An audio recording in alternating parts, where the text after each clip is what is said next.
Hello बच्चों, नमस्कार, जोहार। मैं मिथुन एक बार फिर से स्वागत करता हूं आपका अपना YouTube channel study with Mithun sir में। और कैसे हैं आप सब? बिल्कुल उम्मीद करते हैं अच्छे होंगे। मैं भी अच्छा हूं। चलिए आज के वीडियो में हम लोग देखेंगे कक्षा 10वीं के विज्ञान का प्रकाश का परावर्तन तथा अपवर्तन चैप्टर से 25 मस्ट इम्पोर्टेंट एमसीक्यू। ठीक है, चलिए शुरुआत करते हैं एक एक प्रश्न का। और आप लोग जो है इस प्रश्न को कॉपी में नोट कर लीजिएगा, चूंकि ये जो क्वेश्चन है एग्जाम के लिए आपका काफी इंपॉर्टेंट होगा। ठीक है, शुरुआत करते हैं। आइए, प्रकाश का परावर्तन का नियम किससे संबंधित है? तो बताइए, प्रकाश का परावर्तन का नियम किससे संबंधित है? न्यूटन, स्नेल, आपतन कोण, परावर्तन कोण, हुक। तो बताइए, हम लोग जानते हैं प्रकाश का परावर्तन में क्या जानते हैं कि जब प्रकाश किसी चमकीले सतह पर पड़ती है, ठीक है, तो पुनः इसी माध्यम में वापस लौट जाती है। प्रकाश की इस घटना को क्या कहते हैं? प्रकाश का परावर्तन कहते हैं। और इस प्रकाश के परावर्तन किससे संबंधित है? ये आने वाली किरण को आपतन कोण, और देखिए ये जो हमारा है ये आपतित किरण है, ये परावर्तित किरण है। यानी ये आने वाली किरण आपतित किरण, और ये टकराने के बाद जाती है परावर्तित किरण। तो ये जो कोण बनता है इसको कोण आई बोलते हैं, और ये कोण आर। यानी कि ये जो हमारा है आपतन कोण और परावर्तन कोण, तो इस पर निर्भर आपतन कोण और परावर्तन कोण पर, है ना। तो ये हो गया हमारा। तो प्रकाश के परावर्तन का नियम किससे संबंधित है? आपतन कोण और परावर्तन कोण, यानी ऑप्शन नंबर सी इसका सही जवाब होगा। ठीक है, चलिए आइए क्वेश्चन नंबर 2 की ओर आगे बढ़ते हैं। समतल दर्पण द्वारा बना प्रतिबिंब होता है। अब बताइए, समतल दर्पण द्वारा बना प्रतिबिंब कैसा होता है? वास्तविक होता है, आभासी होता है, उल्टा होता है, या बड़ा होता है? देखिए, समतल दर्पण द्वारा जो प्रतिबिंब बनता है वो क्या होता है? आभासी होता है। कैसा होता है? आभासी होता है। ठीक है, आइए हम लोग अब आगे बढ़ते हैं क्वेश्चन नंबर 3 की ओर। कहता अवतल दर्पण का उपयोग किया जाता है। अब बताइए, अवतल दर्पण का उपयोग हम लोग कहाँ करते हैं? वाहन के पीछे देखने में, सेविंग दर्पण के रूप में, सड़क के मोड़ पर, सुरक्षा दर्पण में। देखो बताइए, दर्पण दो प्रकार का होता है, एक उत्तल दर्पण, दूसरा अवतल दर्पण, है ना। तो हम लोग ये पढ़ चुके हैं। तो अवतल दर्पण का उपयोग जो ये 4 ऑप्शन दिया है उनमें से हम लोग किसमें करते हैं? वाहन को पीछे देखने में।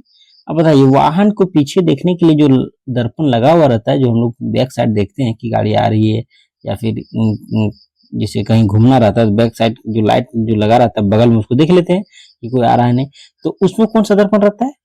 तो वो उत्तल दर्पण रहता है। उसमें कौन सा दर्पण रहता है? उत्तल दर्पण। वाहन के पीछे देखने के लिए हम लोग उत्तल दर्पण का प्रयोग करते हैं। ये जो लिखा है वाहन को पीछे, इसमें जो है उत्तल दर्पण का प्रयोग करते हैं। किस दर्पण का करते हैं? उत्तल दर्पण। ठीक है, लेकिन हमको यहाँ पूछा गया अवतल दर्पण का उपयोग। तो अवतल दर्पण का उपयोग हम लोग करते हैं सेविंग दर्पण के रूप में। कहाँ पर करते हैं? सेविंग दर्पण के रूप में करते हैं, यानी ऑप्शन नंबर बी इसका सही जवाब होगा। ठीक है बच्चों, चलिए आते हैं क्वेश्चन नंबर 4। उत्तल दर्पण द्वारा बना प्रतिबिंब। देखिए, उत्तल दर्पण द्वारा बना प्रतिबिंब वास्तविक होता है, आभासी सीधा एवं छोटा होता है, उल्टा होता है, बड़ा होता है। तो ये उत्तल दर्पण द्वारा जो प्रतिबिंब बनता है हमेशा आभासी सीधा है, क्या होता है? छोटा होता है। आभासी सीधा एवं छोटा होता है। ठीक है, आइए आगे बढ़ते हैं क्वेश्चन नंबर 5। गोलाकार दर्पण का केंद्र कहलाता है। अब बताइए, जो दर्पण गोलाकार है उसका केंद्र क्या कहलाता है? ध्रुव, फोकस, वक्रता केंद्र, प्रमुख अक्ष, तो उसको वक्रता केंद्र बोला जाता है। ऑप्शन नंबर सी इसका सही जवाब होगा। आइए हम लोग क्वेश्चन नंबर 6 की ओर आगे बढ़ते हैं। फोकस दूरी बराबर होती है। देखिए, जब हम लोग दर्पण पढ़ रहे थे तो हम लोग जानते फोकस की जो फॉर्मूला होता है, फोकस दूरी किसके बराबर होता है? तो फोकस दूरी जो होता है वो वक्रता त्रिज्या की आधी होती है, यानी एफ बराबर क्या होता है? r/2 होता है। एफ बराबर ही होता है r/2 होता है। तो इसका ऑप्शन जो यही लिखा होगा एफ बराबर r/2, वही ऑप्शन सही हो जाएगा। यानी ऑप्शन नंबर हमारा क्या है? बी ऑप्शन क्या है? इसका सही जवाब हो जाएगा। ठीक है, आइए क्वेश्चन नंबर 7। प्रकाश का अपवर्तन किस कारण होता है? अब बताइए, प्रकाश का जो अपवर्तन होता है, तो सबसे पहले हम लोग जानते हैं प्रकाश का अपवर्तन क्या होता है। तो हम लोग जानते हैं कि जब प्रकाश किसी एक माध्यम से दूसरे माध्यम में प्रवेश करती है तो उसकी जो दिशा है, उसकी जो मार्ग है, वो अपने मार्ग से विचलित हो जाती है। तो मार्ग से अपनी क्या होती है? विचलित हो जाती है। ठीक है, प्रकाश की इस घटना को हम लोग प्रकाश का अपवर्तन कहते हैं। तो ये प्रकाश का अपवर्तन किस कारण होता है? तो माध्यम बदलने से। चूंकि ये माध्यम 1 है, ठीक है, और ये माध्यम 2 है, तो जब एक माध्यम से दूसरे माध्यम में आती है तो उसकी जो मार्ग है वो विचलित हो जाती है। जैसे कि ये आ रहा है, इसको जाना चाहिए ऐसे सीधा, लेकिन देखिए थोड़ा मुड़ गया ऐसे है ना। तो ये जो है घटना, ये प्रकाश का अपवर्तन कहलाता है और ये माध्यम बदलने से होता नहीं। ऑप्शन नंबर 20 का क्या हो जाएगा, सही जवाब हो जाएगा। ऑप्शन नंबर 20 का सही जवाब। आइए क्वेश्चन नंबर 8 की ओर आगे बढ़ते हैं। स्नेल का नियम किससे संबंधित है? अब बताइए स्नेल का नियम किससे संबंधित है? तो स्नेल का नियम जो है प्रकाश के अपवर्तन से संबंधित है। चूंकि अपवर्तन के जो दो नियम होते हैं उसमें से एक नियम जो है साइन आई बटा साइन आर का जो वैल्यू होता है वो क्या होता है, कांस्टेंट होता है। क्या होता है, कांस्टेंट होता है। ये हम लोग पढ़े हैं। तो इसी को हम लोग क्या बोलते हैं, स्नेल्स लॉ। और ये कांस्टेंट्स को हम लोग किससे डिनोट करते हैं, म्यू से डिनोट करते हैं ना, किससे डिनोट करते हैं, म्यू से। ठीक है, तो साइन आई बटा साइन आर को ही हम लोग क्या बोलते हैं स्नेल का नियम बोला जाता है। इसको क्या बोला जाता है, स्नेल का नियम। आइए क्वेश्चन नंबर 9।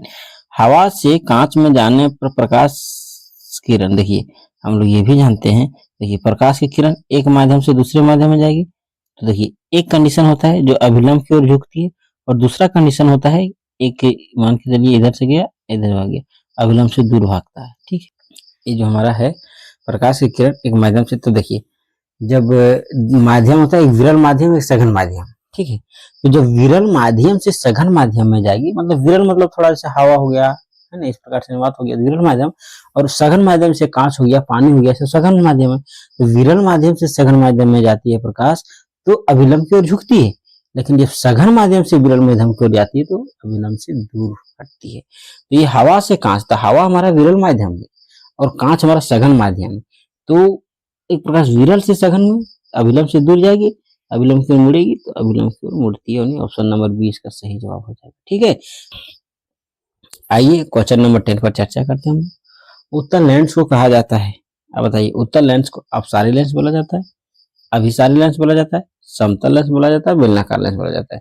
तो हम लोग जानते हैं जो उत्तल लेंस इस प्रकार की आकृति की होती है, और ये हम लोग जानते हैं कि जब इससे प्रकाश गुजरती है तो एक फोकस पर ये सारे एक जगह क्या करते हैं, केंद्रित कर देते हैं। इसलिए इसको कौन सा लेंस बोला जाता है, अभिसारी लेंस बोला जाता है। यानी ऑप्शन नंबर 20 का क्या हो जाएगा, सही जवाब हो जाएगा। उत्तल लेंस को क्या कहा जाता है, अभिसारी लेंस कहा जाता है। क्या कहा जाता है, अभिसारी लेंस। कौन सा लेंस बोला जाता है, अभिसारी लेंस बोला जाता है। चलिए आगे बढ़ते हैं हम लोग क्वेश्चन नंबर 9। अवतल लेंस को क्या कहा जाता है? तो देखिए अवतल लेंस क्या करता है, प्रकाश की किरण को फैला देता है। देखिए उत्तल लेंस और अवतल लेंस में अंतर, उत्तल लेंस प्रकाश की किरण को एक जगह इकट्ठा कर देता है और अवतल लेंस प्रकाश की किरण को क्या करता है, फैला देता है। जैसे देखिए ये हमारा अवतल लेंस, जब इधर से प्रकाश जाएगी तो इधर चल जाएगा, इधर से जाएगी इधर चल जाएगा, ये मिलता है इधर है ना। इन प्रकाश की किरण को क्या करता है, फैला देता है।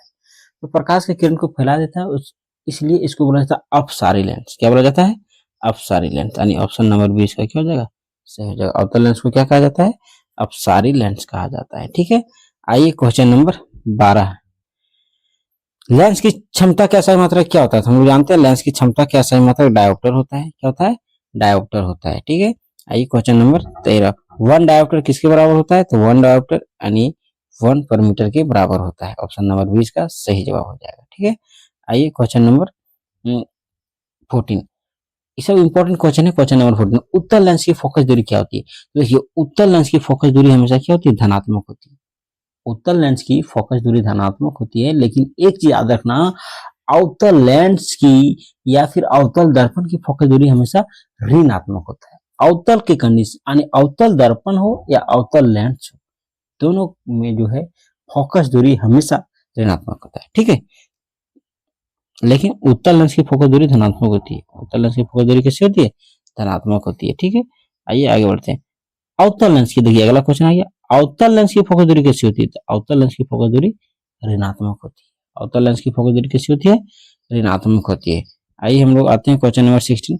दर्पण का सूत्र क्या होता है, तो हम लोग जानते हैं दर्पण का सूत्र 1/a बराबर 1/v प्लस 1/u होता है। ठीक है, लेंस का सूत्र क्या होता है, देखिए बस वही, इसमें प्लस है इसमें क्या हो जाएगा, माइनस हो जाएगा, यानी 1/f बराबर 1/v माइनस 1/u हो जाएगा। ठीक है, आवर्धन का सूत्र देखिए, आवर्धन क्या होता है, प्रतिबिंब की ऊंचाई और वस्तु की ऊंचाई के अनुपात को हम लोग क्या बोलते हैं, आवर्धन बोलते हैं।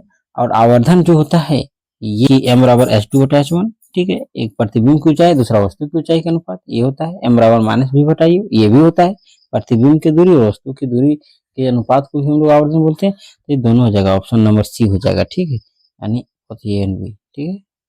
आइए क्वेश्चन नंबर 19, वाहन के रियर व्यू मिरर में कौन सा दर्पण का प्रयोग होता है? देखिए वही रियर व्यू, वाहन के जो रियर व्यू मिरर है इसमें हम लोग किस दर्पण का प्रयोग करते हैं? उत्तल दर्पण का प्रयोग करते हैं, ठीक है। आइए क्वेश्चन नंबर 20, सूर्य की किरणों को एक बिंदु पर एकत्रित, क्वेश्चन देखिए क्या कहता है, सूर्य की किरणों को एक बिंदु पर एकत्र करने के लिए प्रयोग किया जाता है उत्तल लेंस, अवतल लेंस, समतल दर्पण, उत्तल दर्पण। देखिए सूर्य की किरण को एक जगह इकट्ठा करना है, ठीक है, तो इसके लिए किसका प्रयोग किया जाता है? इसके लिए प्रयोग किया जाता है उत्तल लेंस का, किसका? उत्तल लेंस। तो ये हम लोग ये जानते हैं उत्तल लेंस क्या करता है?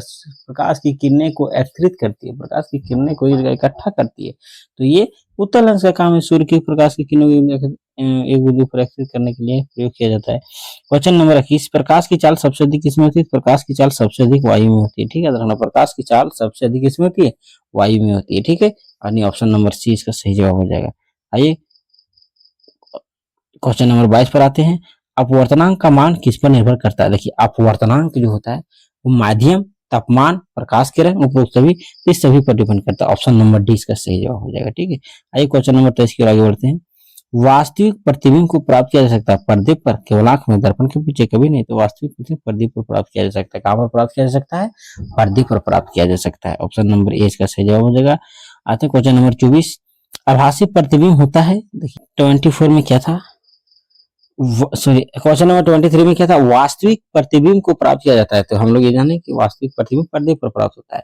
20 आते हैं अगला प्रश्न, आगे बढ़ते हैं। क्वेश्चन नंबर 24 क्या कहता है, आभासी प्रतिबिंब होता है। देखिए एक चीज ध्यान रखिएगा, वास्तविक प्रतिबिंब पर्दे पर प्राप्त किया जाता है, लेकिन आभासी प्रतिबिंब पर्दे पर प्राप्त नहीं होता है, पर्दे पर प्राप्त नहीं होता है, ठीक है। ये जो है इसका सही जवाब होगा, आभासी प्रतिबिंब पर्दे पर प्राप्त नहीं होता है, ठीक है। मानव आंख में प्रकाश का अपवर्तन मुख्यतः किस भाग में होता है? चलिए ये नेक्स्ट चैप्टर का है, लेकिन एक क्वेश्चन है इसमें है तो उसको देख लेते हैं। मानव आंख में जो प्रकाश का अपवर्तन मुख्यतः किस भाग से होता है? तो प्रकाश का अपवर्तन कॉर्निया या फिर नेत्र लेंस इसको बोला जाता है, ठीक है। तो इस प्रकार से हम लोग प्रकाश के परावर्तन तथा अपवर्तन के टोटल 20 MCQ देखें, जो काफी इंपॉर्टेंट है आपके एग्जाम के लिए। इसलिए अगर आप भी क्लास 10 में पढ़ाई कर रहे हैं तो वीडियो को शेयर जरूर करें और लाइक सब्सक्राइब जरूर करें। धन्यवाद बच्चों, फिर हम लोग मिलते हैं नेक्स्ट वीडियो में।